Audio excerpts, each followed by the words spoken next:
नमस्कार साथियों, बहुत बहुत स्वागत है आपका एम्प्लॉयमेंट्स पॉइंट में।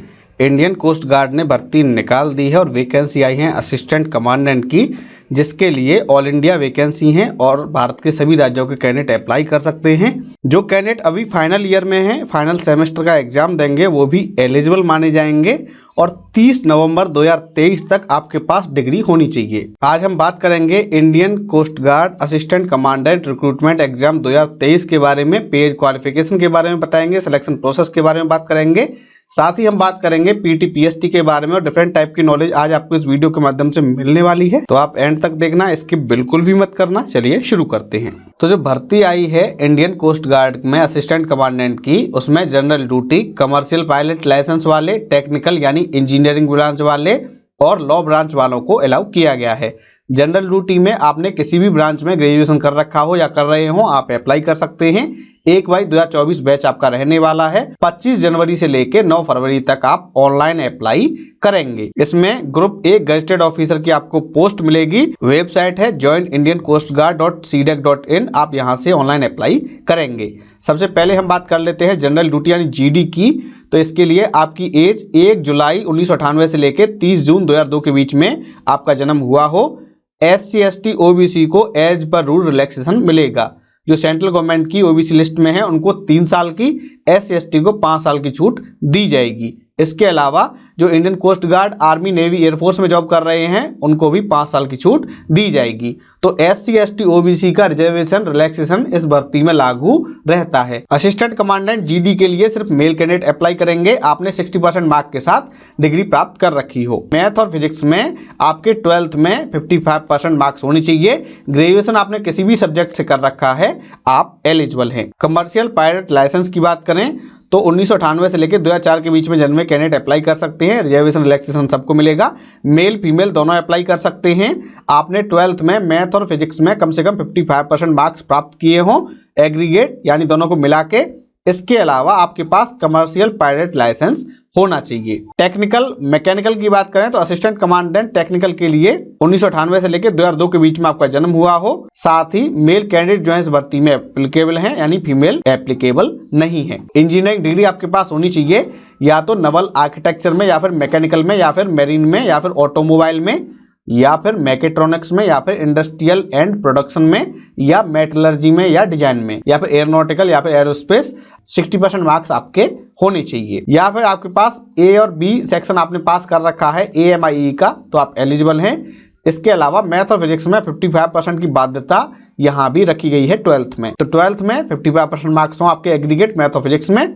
इसके अलावा आपके पास डिग्री हो मैकेनिकल में, नेवल आर्किटेक्चर में, automotive, mechatronics, industrial and production, metallurgy, design, या फिर एयरोनॉटिकल, या फिर एरोस्पेस, आप एलिजिबल माने जाएंगे। टेक्निकल की बात करें, इलेक्ट्रॉनिक्स या फिर इलेक्ट्रिकल, इसके लिए भी 2002 तक वाले कैंडिडेट अप्लाई करेंगे। आपके पास इंजीनियरिंग डिग्री होनी चाहिए, या तो इलेक्ट्रिकल में, या फिर इलेक्ट्रॉनिक्स में, या फिर टेलीकम्युनिकेशन में, या फिर इंस्ट्रूमेंटेशन में, या फिर इंस्ट्रूमेंटेशन एंड कंट्रोल में, electronics and communication, power engineering, power electronics में। 60% मार्क्स आपके होनी चाहिए। 12th में मैथ फिजिक्स में 55% मार्क्स होना अनिवार्य है। लॉ एंट्री की बात करें तो आपका जन्म 1 जुलाई 1994 से लेकर 30 जून 2002 के बीच में हुआ हो। मेल फीमेल दोनों एलिजिबल हैं। आपके पास डिग्री होनी चाहिए लॉ में 60% मार्क के साथ। और इस भर्ती में जो पायलट की वैकेंसी है वो शॉर्ट सर्विस कमीशन के लिए है, यानी आपको 14 साल तक सर्विस पर रखा जाएगा। कमर्शियल पायलट लाइसेंस की जो भर्ती है वो शॉर्ट सर्विस कमीशन के लिए है। बाकी सभी भर्ती जीडी, टेक्निकल, लॉ एंट्री ये परमानेंट हैं। 60 साल की एज तक आपको सर्विस देनी होगी। अपर एज में रिलैक्सेशन हम आपको बता चुके हैं, 5 साल SC ST को और 3 साल OBC को मिलने वाला है। अगर हम बात करें कि आपको सैलरी कितनी मिलने वाली है, तो आपको स्टार्टिंग में 56,100 वाले ग्रेड में शामिल किया जाएगा और आपकी स्टार्टिंग सैलरी होगी लगभग 85,000 रुपये महीने। ये बढ़ती जाएगी और आपके पास DG तक पहुंचने का विकल्प होगा। अच्छा खासा प्रोफाइल है, बहुत सारे बेनिफिट आपको मिलते हैं। मेडिकल कवर मिलता है, 45 दिन की EL मिलती है, 8 CL मिलती है, LTC मिलती है, सब कुछ आपको मिलता है। साथ ही आपको 1 करोड़ का इंश्योरेंस भी मिलता है और भी बहुत सारी सुविधाएं आपको मिलती है, कैंटीन मिलती है, सब कुछ आपको मिलता है और बहुत ही रेपुटेड पोस्ट रहने वाली है। 9 फरवरी तक आप ऑनलाइन अप्लाई कर सकते हैं। बात कर लेते हैं वैकेंसी की। वैकेंसी जनरल ड्यूटी जीडी की आई है 40, कमर्शियल पायलट लाइसेंस की 10 वैकेंसी है, इंजीनियरिंग की 6 वैकेंसी है, मैकेनिकल में वही इलेक्ट्रिकल की 14 वैकेंसी हैं। लॉ की वैकेंसी 1 आई है जो कि SC की है। ये वैकेंसी टेंटेटिव हैं, घट या बढ़ भी सकती हैं। और यहाँ स्पष्ट दिया गया है कि 30 नवंबर 2023 तक आपके पास डिग्री होनी चाहिए। जो कैंडिडेट फाइनल ईयर में है, फाइनल सेमेस्टर में है और उनको अभी डिग्री एग्जाम पास करना है, वो भी अप्लाई कर सकते हैं, लेकिन उनको फाइनल तक 60% मार्क्स लाने होंगे। तो जो कैंडिडेट फाइनल ईयर में है, फाइनल सेमेस्टर में है, वो कैसे अप्लाई करेंगे उसके बारे में हम आपको बता देते हैं। जहां पर ईयरली कोर्स हैं, जैसे बीए है, बीएससी है, वहां पर आपके पास सेकेंड ईयर की मार्कशीट होनी चाहिए। जहां पर 4 साल का कोर्स है, वहां पर आपके पास थर्ड ईयर की मार्कशीट होनी चाहिए। सेमेस्टर की बात करें तो सेमेस्टर कोर्स वाले, अगर 3 साल का कोर्स है आपका, तो आपके पास कम से कम 5th सेमेस्टर की मार्कशीट होनी चाहिए। वहीं जो 4 साल का कोर्स है, जहां पर 8 सेमेस्टर होते हैं, वहां आपके पास 7th सेमेस्टर की मार्कशीट आपके पास होनी चाहिए जब आप इंटरव्यू के लिए आएंगे। और जो कैंडिडेट ये प्रोसीजर फॉलो नहीं करेंगे, क्राइटेरिया फॉलो नहीं करेंगे, उनको इनएलिजिबल माना जाएगा। सिलेक्शन प्रोसेस की बात करें तो ये जो सिलेक्शन होगा, इसमें 5 स्टेज आपकी रहने वाली हैं, जिसमें आपको हर एक स्टेज पास करनी होगी। स्टेज 1, 2, 3, 4, 5 ये सब आपको पास करनी होंगी। स्टेज 1 में होगा आपका CG कैट यानी coast guard common aptitude test. ये स्क्रीनिंग के लिए होगा, कंप्यूटर बेस्ड रहने वाला है और इसको आपको क्वालिफाई करना होगा। इसमें ऑप्शन यानी मल्टी चॉइस क्वेश्चन आपके रहने वाले हैं। 400 नंबर का रहेगा, 100 क्वेश्चन आएंगे और 1/4 की नेगेटिव मार्किंग रहेगी, यानी एक सही जवाब देने पर आपको 4 नंबर मिलेंगे, गलत जवाब देने पर आपका 1 नंबर काट लिया जाएगा। पेपर 2 घंटे का रहेगा और इंग्लिश लैंग्वेज में ही आएगा। अब देख लेते हैं कि आपका जो CG कैट होगा यानी coast guard common aptitude test, उसमें कौन कौन से सब्जेक्ट आने वाले हैं और कितने नंबर के आएंगे। तो असिस्टेंट कमांडेंट GD और कमर्शियल पायलट लाइसेंस के लिए आपका 100 क्वेश्चन का एक पेपर आएगा ऑनलाइन, 2 घंटे में आपको करना होगा, जिसमें 25 क्वेश्चन होंगे इंग्लिश के, 25 प्रश्न होंगे रीजनिंग एंड न्यूमेरिकल एबिलिटी के, 25 प्रश्न होंगे general science and mathematical aptitude के और 25 क्वेश्चन होंगे जनरल नॉलेज के।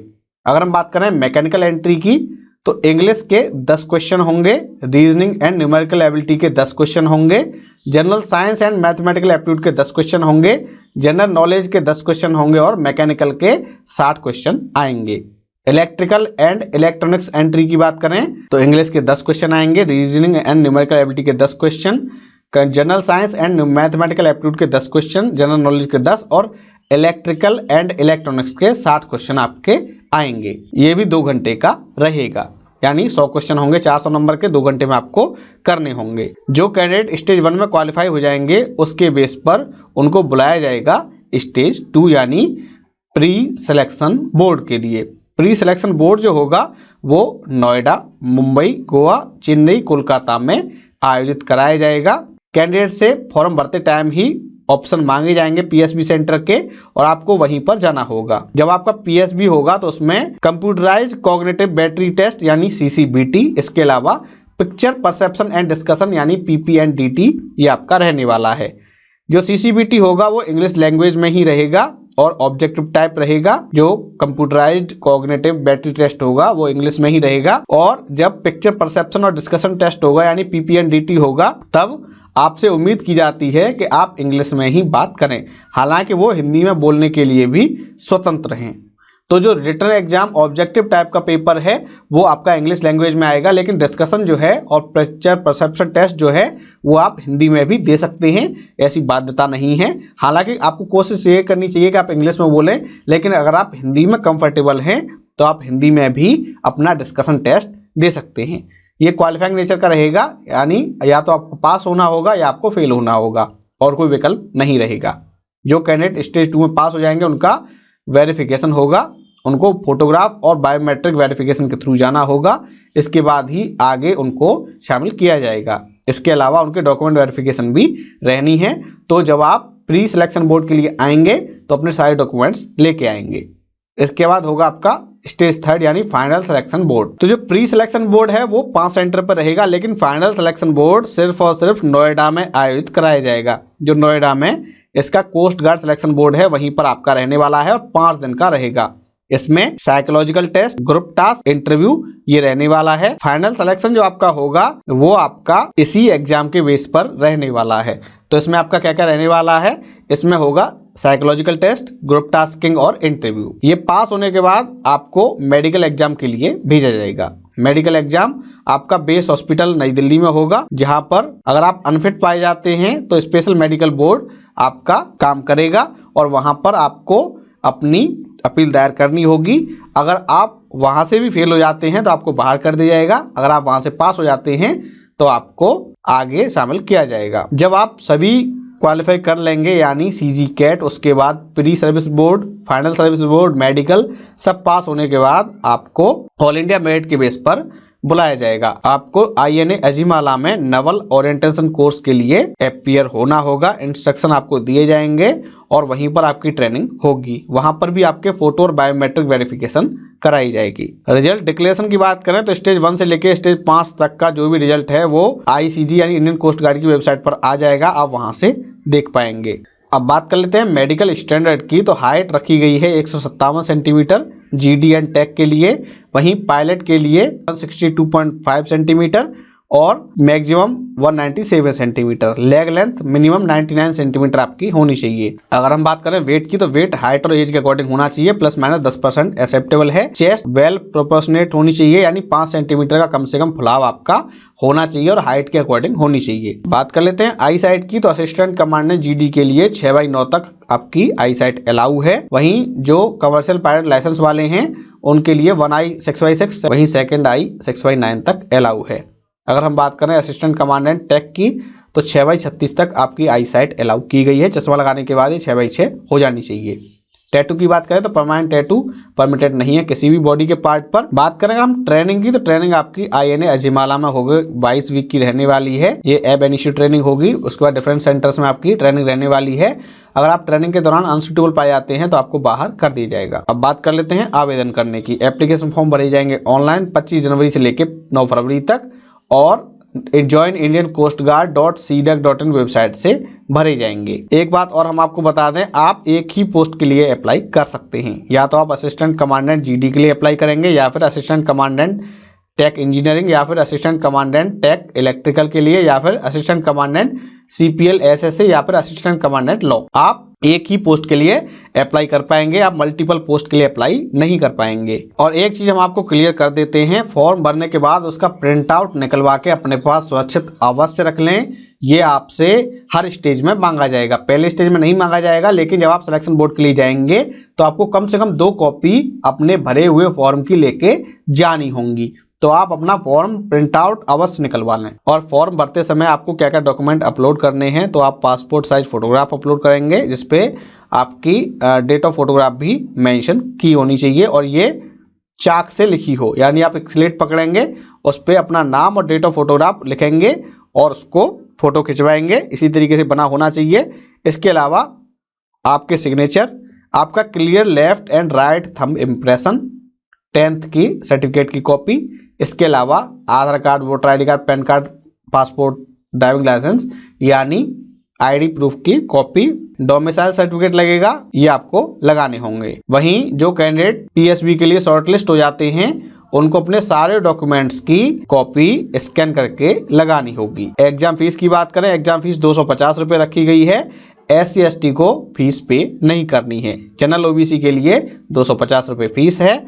Visa card, master card, maestro card, RuPay card, credit card, debit card, UPI इसके थ्रू आप पेमेंट कर सकते हैं। ट्रेवल एक्सपेंसेस की बात करें तो SC ST कैंडिडेट जो कहीं भी सेवा में नहीं है उनको 2nd क्लास का ट्रेन गवर्नमेंट बस का भाड़ा दिया जाएगा, फेयर दिया जाएगा। वहीं स्टेज 2nd और स्टेज 3rd के लिए टू एंड फ्रो यानी आने जाने का भाड़ा उन कैंडिडेट को दिया जाएगा जो पहली बार अपीयर हो रहे हैं। एग्जाम सिटी की बात करें तो आपको 5 एग्जाम सिटी की चॉइस देनी होगी सिलेक्शन 1 के लिए यानी स्टेज 1 के लिए, और आपको उन्हीं में से किसी एक में एग्जाम देने के लिए जाना होगा। इस भर्ती के बारे में अगर आपकी कोई क्वेरी है तो आप ऑफिशियल नंबर पे कॉल कर सकते हैं। स्टेज 1 के लिए और स्टेज 2 के लिए, साथ ही स्टेज 4 और 5 के लिए DTE RECT officer@indiancoastguard.nic.in, phone number है 0120 220 1340। स्टेज 2nd के लिए जो पोस्ट अपलोडिंग डॉक्यूमेंट्स और एडमिट कार्ड का अगर आपका कोई इश्यू है तो आप 0120 220 1316 पर कॉल कर सकते हैं। CGSB-Noida@indiancoastguard.nic.in पर भी आप संपर्क कर सकते हैं। टेंटेटिव शेड्यूल की बात करें तो असिस्टेंट कमांडेंट जीडी के लिए आपका मार्च 2023 में स्टेज 1 हो जाएगा, मई जून में स्टेज 2 हो जाएगा, जून सितंबर में स्टेज 3 हो जाएगा, दिसंबर में स्टेज 4 और दिसंबर के एंड तक आपका एनरोलमेंट शुरू हो जाएगा। साथ ही ये थी जानकारी Indian coast guard assistant commandant recruitment 2023 के बारे में। हमें उम्मीद है ये वीडियो आपको पसंद आया होगा। इस वीडियो को लाइक कीजिए, शेयर कीजिए और अगर आप नए हमारे चैनल पर तो हमारे चैनल को सब्सक्राइब कर लीजिए, क्योंकि मिलती है सही जानकारी को सरल भाषा में। धन्यवाद।